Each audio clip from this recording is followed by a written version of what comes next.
Dubai के एक global stage पर 139 देशों के बीच एक भारतीय महिला का नाम गूंजता है और अगले ही पल उसे दिया जाता है $1 मिलियन का अवार्ड। लेकिन हैरानी की बात यह नहीं है कि उसे इतने पैसे मिले।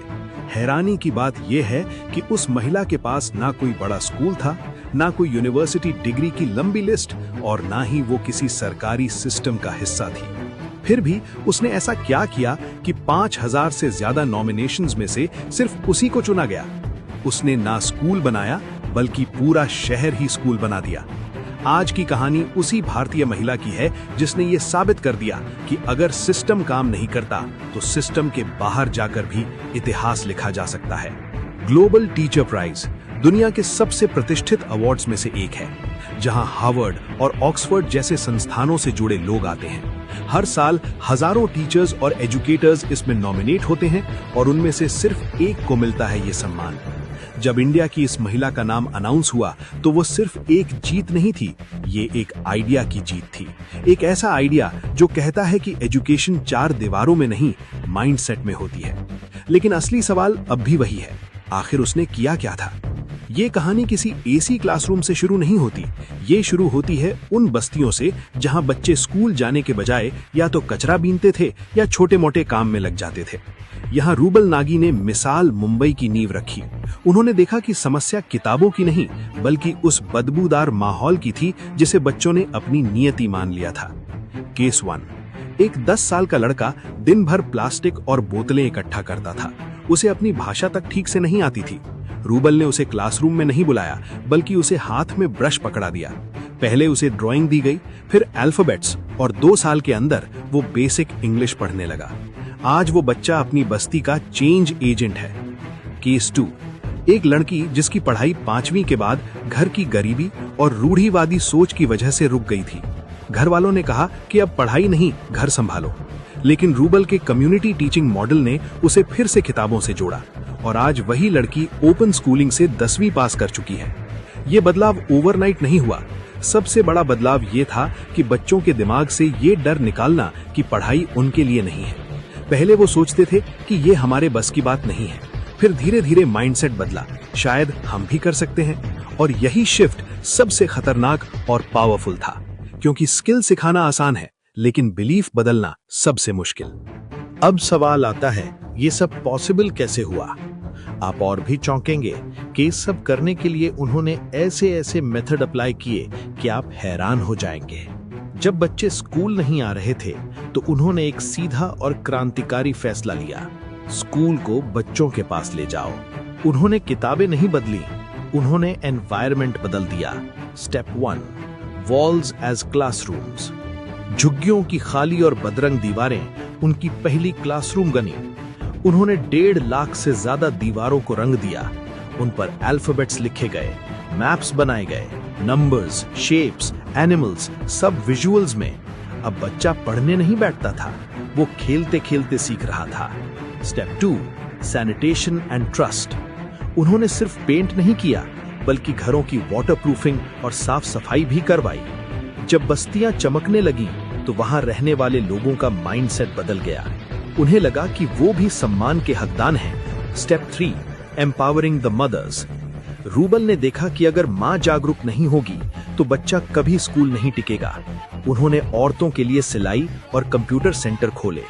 जब मां सशक्त हुई तो बच्चों का भविष्य सुरक्षित हो गया। पहले 2 साल मुझे पेरेंट काउंसलिंग करने में चले गए कि आपको बच्चों को स्कूल भेजना जरूरी क्यों है, बिकॉज मैक्सिमम पेरेंट्स बोल रहे मैम स्कूल जाने की क्या जरूरत है, मैम 8-9 साल का बच्चा होगा तो कमाने लग जाएगा। सो 2 साल मैंने उनको बहुत बहुत हाथ पैर जोड़ के कन्विंस किया कि आप मुझे बच्चों के 10 साल दीजिए एंड उसके बाद आप देखिए बच्चों को, आप सबको यहाँ से वो बाहर निकाल के एक कंफर्टेबल लाइफ देंगे। तो धीरे धीरे आगे बढ़ने लगे। सिंपल लॉजिक था, अगर बच्चा सिस्टम में फिट नहीं हो रहा तो सिस्टम को बदलो, बच्चा नहीं। और यही अप्रोच उन्हें बाकी सबसे अलग बनाती है। और अब वो नाम जिसने दुनिया को झुका दिया, रूबल नागी। जब उनका नाम उस ग्लोबल स्टेज पर अनाउंस हुआ तो सन्नाटा छा गया। लेकिन असली रोंगटे खड़े कर देने वाला पल तब आया जब उन्होंने $1 मिलियन का वो चेक हाथ में लिया। कोई भी इंसान होता तो अपनी तारीफ करता, लेकिन रूबल ने खुद को क्रेडिट देने के बजाय पूरी दुनिया के सामने नम आंखों से कहा, वी वन, इंडिया वन।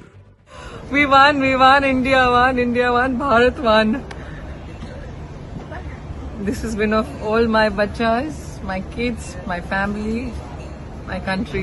उन्होंने अपनी बरसों की मेहनत को एक पल में अपने देश के चरणों में रख दिया। ये लाइन स्क्रिप्टेड नहीं थी, ये सीधा दिल से आई थी। और यही रीजन है कि ये जीत सिर्फ उनकी नहीं लगी, पूरे देश को अपनी लगी।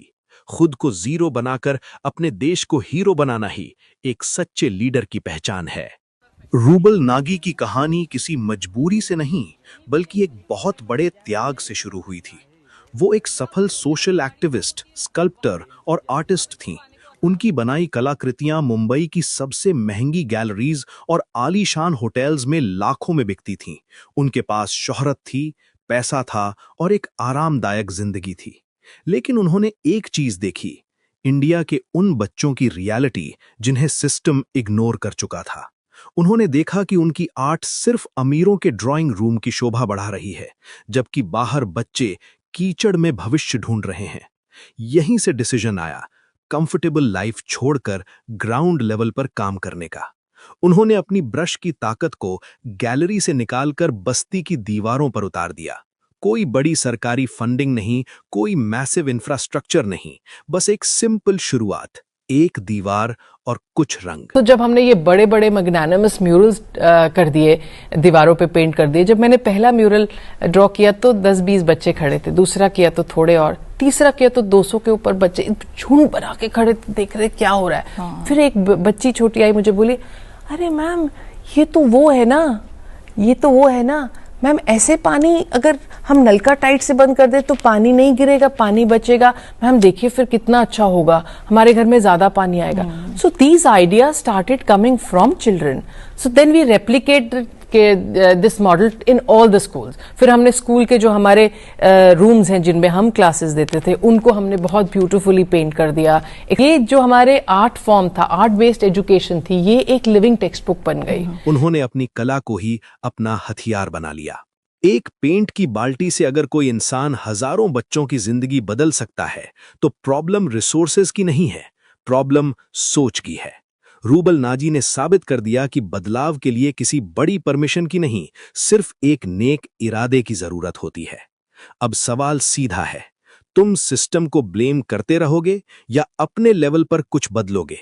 अगर ये कहानी तुम्हें रियल लगी और तुम्हारे दिल के किसी कोने को छुआ है, तो इसे यहीं मत छोड़ो, क्योंकि इंस्पिरेशन का कोई मतलब नहीं अगर एक्शन ना आए। इस भारतीय बेटी के जज्बे के लिए एक लाइक तो बनता है। इस वीडियो को इतना शेयर करो कि हर उस इंसान तक पहुंचे जो हार मान चुका है।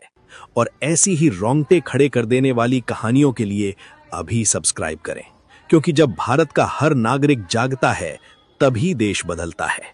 जय हिंद। मेरा ये सपना है एज अ इंडियन कि हमारे कंट्री का हर बच्चा, हर बच्ची शिक्षित हो। India to be 100% literate country is my dream, and I think हम सब मेहनत करते रहेंगे अपने आखिरी सांस तक, that हम ये इसको बहुत जल्दी अचीव करेंगे।